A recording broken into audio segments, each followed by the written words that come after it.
I'm here with Mimi Kirk. Mimi was voted the nation's sexiest vegetarian woman over 50 by PETA. Is that correct, Mimi? Yes, PETA. Uh-huh. PETA.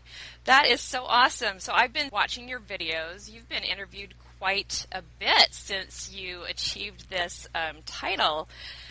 How many times have you been interviewed, and over what period of time? Well, I'd actually lost track. When I was first nominated, my local paper covered it. I guess PETA did some press, and even before I actually won, an article was done, and there were some knocks at the door from television stations, and I did just a couple things. I did an NBC show, a little quickie, and then the newspaper printed it, and then it was shortly after. The contest seemed to run for a while, but it was shortly after that I won that I really got more attention. And I was kind of keeping track at first, but I've actually lost track. Oh, my gosh. I mean, it's the main stations, of course, Fox News and NBC, and I was on The Doctors, the television show, national show called The Doctors. Right. And everybody was really interested in what I was doing and what I was eating and how I was staying so young looking. So I really, and my local station here covered it. And then it started to spread out around the world, actually. So I did this Bulgarian television show, and the host of that show was the Bulgarian Idol of 2008. Like we have the American Idol here. Right. He's a singer, and he was the Bulgarian Idol, and they somehow saw one of my videos. They've been viewed so many times on YouTube that they called and asked me to speak, and they were very interested in the vegetarianism and you know the as far as the environment goes. That was one of the things, and I thought it would be based mostly on that, but then they wanted to know about my young boyfriend. So, well, we'll get to that too. But that is so cool. That's one thing that I did was when I first found out about you on Facebook. Because of our raw foods connection, right? I went to YouTube and just plugged in your name, Mimi Kirk, and it just brings up page after page of interviews. So I know. That is so fun.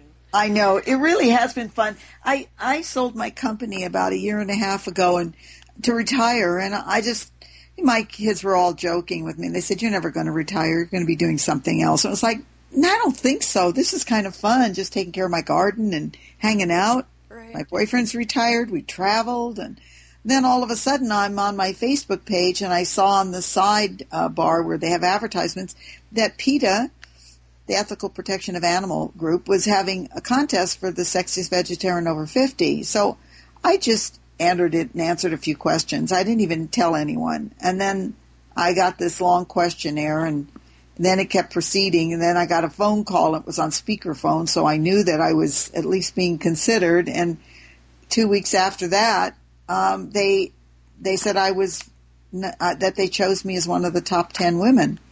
Wow. So then I told people. Yeah, no kidding. Truthfully, it was a whim, and it wasn't for any thought behind it, and I never thought it was going to turn into what it did. Well, and now I'm writing a book. So. Yeah, that's the neatest way for those kind of things to happen, don't you think? Just spontaneously that way? Yeah. I want to talk about your book because we'll talk about that towards the end of the interview because I definitely want to let everyone know about your book. Well, you're just so popular right now. I would hope so, but it's very hard to talk about yourself and not sound all braggy. It's true, I know. But you come across as very humble, so I want to keep it low key, and then I'm writing it, and I'd say something about myself, and it's like, how can I tell somebody that people think I look like I'm in my 40s? It just seems just talking about yourself that way, and you have to. I'm not one who's afraid to promote myself, but it has to be really done in a right way and a humble way, and so I'm trying to get that into my writing, and it is getting better. I really am enjoying it. You're just very down to earth, and I can tell that we could just chat for hours because you're just so fun to connect with. Thank you.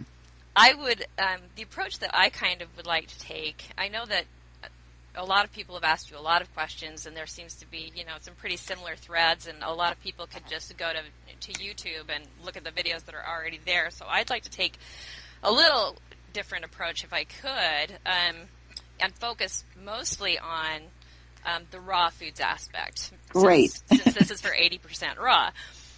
So, my first real question to you would be, I understand that you were vegetarian for about 40 years before Yes. you decided to go raw.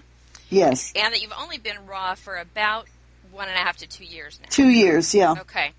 So, clearly, just from looking at you, and you are gorgeous, and, you're gorgeous, and you look fabulous for your age, certainly not the standard 70-year-old. So, something that you've been doing for a long time has obviously been working, and since you've only been doing raw foods for a couple of years now, I wouldn't say that you could probably attribute, your general health today to raw foods. So my question is, what made you decide to go raw? And I did find out that you had high blood pressure, but I'd like to know what led you from being vegetarian into raw foods, and why you think raw foods is superior to being vegetarian. Well, here's the full picture. I was a vegetarian since I'm 30 for the better part of 40 years. I would go for 10, 15 years, and then I'd go off and I'd eat some fish, and then I'd have a burger and go, oh my God, what have I done? And then I'd be off it for a while eating fish and cheese, dairy, and then I'd go back on it again. So vegetarian and vegan are two very big different things to me, and then there's raw. Now, can I interject a question yes. there really quick? Okay, so when you said, oh my goodness, what have I done after you ate, say, some fish or a burger or whatever, was that an emotional guilt-based what have I done, or are you feeling a difference in your body wondering what you've done? Well, in the beginning stages, it was really about the animals. I just couldn't bear the inhumane treatment for animals. That was how it first started out. And spiritually, for me, it just seemed wrong to kill, to eat. Gotcha. And so that's what kind of got to me. I was always interested in my health, but, when you're younger and you feel pretty good, it's one of the things you think about, but not as much as later on in life. So true. So my vegetarianism was for most of the time.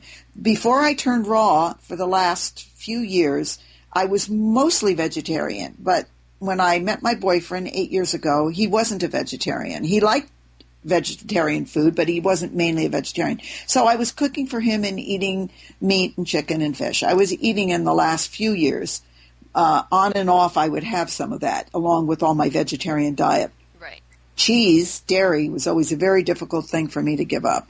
I struggled with that many times being a vegetarian, trying to become a vegan, and I found it more difficult. The other thing that was very interesting is that while I was a vegetarian, my weight wasn't stable. I would gain weight easily. Really? I was eating pastas. I was eating cheeses. I was eating desserts that had sugar in them. So my diet wasn't as clean. So I know it seems very strange that in 2 years I think I made a miraculous change, and I do attribute it to raw. I think it was a huge change for me.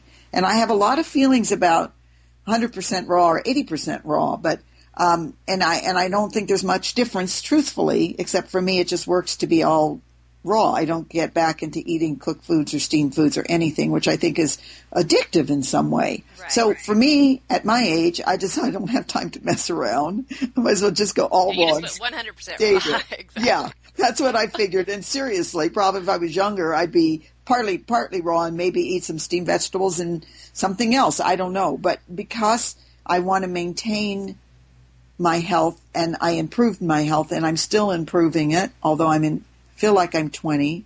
I feel so energetic. But I do think that there is a big difference. So I know when some people will say to me, well, you've only been raw 2 years, that's not it. But if I start to tell you the difference of what happened when I went all raw, it was astounding to me. First of all, I took off 22 pounds. Wow. My daughter, who went raw the same time as me, took off 55 pounds. Yeah, I had put on 20 pounds just eating what I always considered. I've been a healthy eater. I have to say that's been on my side. I've always been a healthy eater. But I ate bread.